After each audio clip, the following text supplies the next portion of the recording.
یہ ہمارے سامنے روزانہ مسائل چل رہے ہیں. آج آپ لوگوں کو سمجھانا، لیکن آج مسئلہ سمجھ لو غسل اور کفن سے متعلق. ایک بات دھیان میں رکھے کہ شہید کا نام تو آپ نے سنا ہوگا. شہید اللہ تبارک و تعالیٰ کے یہاں پہ بہت بڑا درجہ ہے اور بہت بڑا رتبہ ہے. تو شہید کی بنیادی طور پر 3 قسمیں ہوتی ہیں. ایک شہید تو وہ ہوتا ہے جو دنیاوی اعتبار سے بھی شہید ہوتا ہے، اخروی اعتبار سے بھی شہید ہوتا ہے. اس کے احکامات دنیاوی اعتبار سے کچھ الگ ہوتے ہیں. اس کے لیے غسل بھی نہیں ہوتا، اس کے لیے کفن بھی نہیں ہوتا. جس کپڑے میں اس کی شہادت ہوئی ہے اسی کپڑے میں اس کو دفن کر دیا جاتا ہے نماز جنازہ کے بعد. لیکن یہ دنیاوی اور اخروی شہید ہے. ایک دوسرا شہید وہ ہے کہ جو دنیاوی اعتبار سے تو شہید ہو لیکن اخروی اعتبار سے شہید نہیں ہوتا، اس کا بھی یہاں پہ معاملہ نہیں ہے. ایک تیسرا ہے کہ جو اخروی اعتبار سے شہید ہوتے ہیں لیکن دنیاوی اعتبار سے شہادت کے احکامات ان کے اوپر لاگو نہیں ہوتے ہیں. اخروی اعتبار سے شہید ہونے کا مطلب یہ ہے کہ اللہ تعالیٰ کے یہاں پہ ان کو شہادت کا درجہ ملے گا، لیکن دنیا میں شہادت کے احکامات ان کے اوپر جاری نہیں ہوتے ہیں. چنانچہ احادیث کے اندر بہت سی بیماریاں اور کچھ ایسی چیزیں آتی ہے کہ ان حادثات میں مرنے والے لوگ اللہ کے یہاں پہ شہید کہلائیں گے، لیکن دنیا اعتبار سے وہ شہید نہیں. چنانچہ ان لوگوں کو بھی ضروری ہے، کفن پہنانا بھی ضروری ہے، نماز جنازہ بھی ضروری ہے، اور پھر اس کے بعد ان کی تدفین ہوگی. جیسے پیٹ کی بیماری میں کوئی انسان مر جائے تو حدیث کے اندر آتا ہے کہ وہ انسان جو ہے نا وہ شہید ہے.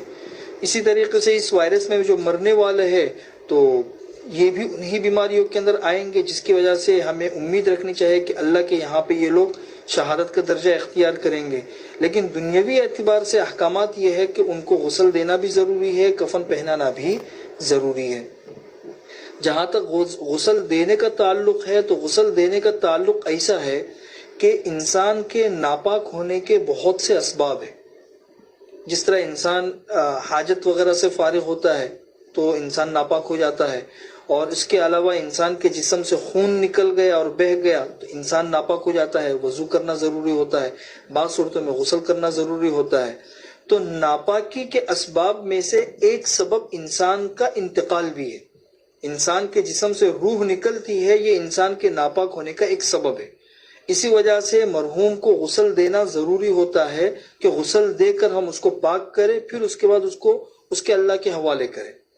تو یہ غسل جو ہے یہ زندوں کے اوپر مردہ کا ایک حق ہوتا ہے، اور مسلمان کے جو حقوق ہیں ان میں سے ایک حق یہ بھی ہے. اب جو موجودہ صورتحال ہے، اس موجودہ صورتحال میں مصنون طریقہ جو غسل کا ہے وہ تو ہم میں سے ہر ایک کو پتہ ہے، کتابوں میں لکھا ہوا بھی ہے.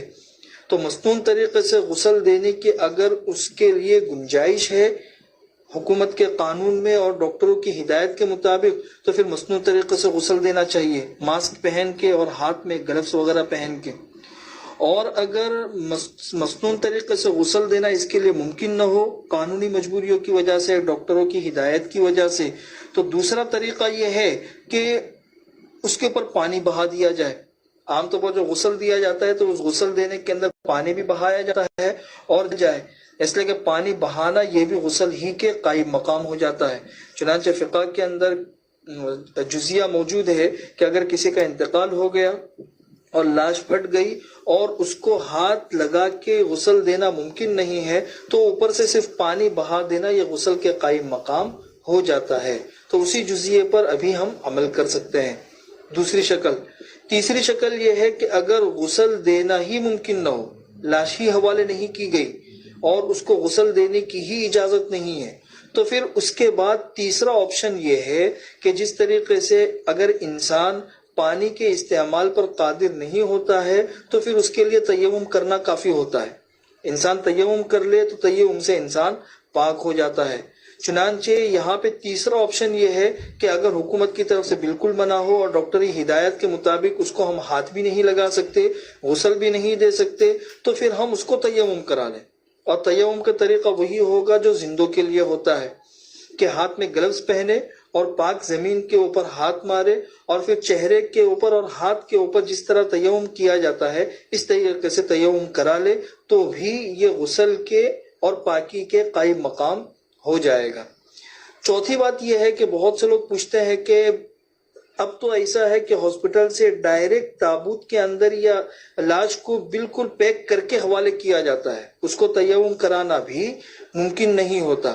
اگر ایسی سچویشن ہو تو اس کے لیے چوتھا طریقہ یہ ہے کہ جس طریقے سے آپ نے دیکھا ہوگا کہ اگر کسی انسان کے جسم پر کوئی زخم لگ جائے اور اس زخم کے اوپر پٹی بندھی ہوئی ہے تو مجبوری کے وقت میں اس پٹی کے اوپر مسح کر لینا کافی ہوتا ہے۔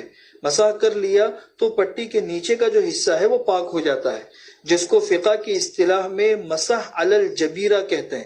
مسح علی الجبیرہ، پٹی کے اوپر مسح کرنے کے احکامات جو فقہ کی کتابوں میں مستقل ایک باب ہوتا ہے، اس کے ضمن میں بہت سے مسائل ہوتے ہیں۔ تو اس صورت میں چوتھا آپشن یہ ہے کہ جس تابوت کے اندر اور جس کپڑوں کے اندر اس کو ہمارے حوالے کیا گیا ہے بس اسی کے اوپر مسح کر دیا جائے تو یہ مسح علی الجبیرہ کے حکم میں ہو کر یہ بھی پاکی کے حکم میں ہو جائے گا۔ تیمم الگ چیز ہے اور یہ مسح علی الجبیرہ جو ہے یہ چوتھا آپشن ہے، تو یہ چوتھے آپشن پر بھی ہم عمل کر سکتے ہیں۔ حدیث کی کتابوں کے اندر ایک باب آتا ہے مسح علی العمامہ۔ اکثر فقہا کے نزدیک تو عمامے پر مسح کرنا کافی نہیں ہوتا ہے، عمامے کے نیچے سر کے اوپر مسح کرنا ضروری ہوتا ہے، لیکن بعض محدثین اور فقہا کے نزدیک بعض مجبوریوں میں عمامے پر مسح کرنا کافی ہو جاتا ہے۔ تو اس مجبوری کے وقت میں ہم اس مسئلے کو لے سکتے ہیں اور اس طریقے سے جو مرحوم ہے اور اس کی جو لاش بندھی ہوئی ہے ہم اس کو تیمم بھی نہیں کرا سکتے، غسل بھی نہیں دے سکتے، تو اس کے جو کپڑے ہیں ان کپڑوں کے اوپر سے ہی اگر ہم نے مسح کر لیا اور یہ نیت کر لی تو یہ مسح علی الجبیرہ ہو جائے گا اور اس سے بھی یہ مرحوم جو ہے نا یہ پاک ہو جائے گا اور یہ غسل کا بدل ہے۔ باقی کفن اور نماز جنازہ کے مسائل ہے وہ انشاءاللہ کل آپ لوگوں کو سمجھا دوں گا۔